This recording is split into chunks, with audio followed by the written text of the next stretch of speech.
तर मुंबई महापालिकेच्या मतदार यादीत तब्बल 11 लाख दुबार नावं असल्याची धक्कादायक माहिती राज्य निवडणूक आयोगाकडून देण्यात आली. दुबार नावांमुळे यादी स्वच्छ करण्यासाठी महापालिकेने आता वेळही मागितलाय. तसंच एकाच व्यक्तीचं नाव दोनदा तीनदा नव्हे तर 103 वेळा मतदार यादीत असल्याची माहिती देखील मुंबई महापालिकेकडून देण्यात आली आहे.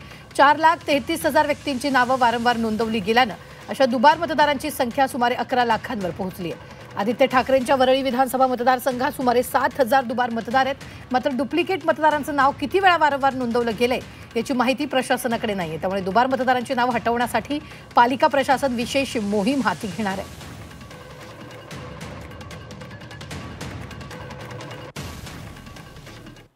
मुंबईतील यादीत दुबार तिबार मतदारांचा सुळसुळाट.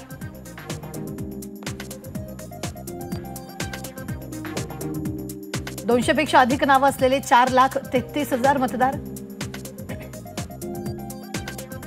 6,68,505 दुबार मतदारांची संख्या. एल वार्डातील कुर्ला, चांदिवली, साकीनाक्यात सर्वाधिक दुबार मतदार.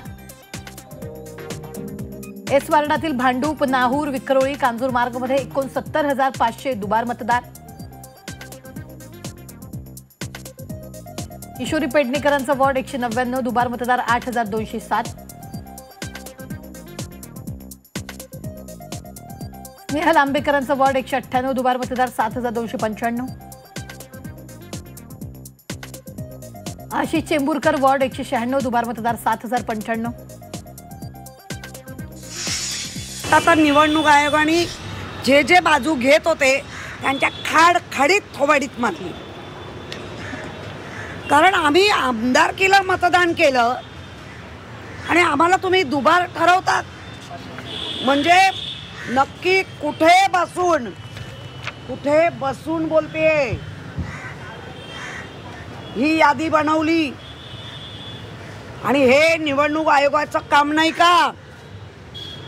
मग त्यांना निवडणूक आयोगाला जे सगळेजण संबोधितात की हा कुठला आयोग आहे आणि त्यांच्या भाषेत मी बोलते, मी माझी भाषा नाही की हा भांडी घासा आयोग आहे. मग अशा पद्धतीने तुम्ही म्हणजे माझं नाव नाही. त्याच्या मतदारसंघात असे भानगडी काय होतात कळत नाही. परंतु जर असं झालं असेल तर ते चुकीचं आहे. कधी आलं, कसं आलं, 103 वेळा आलं, हा वर्ल्ड रेकॉर्ड फक्त वरळी मतदारसंघातच कसा होतो याचा सुद्धा तपास करावा लागेल.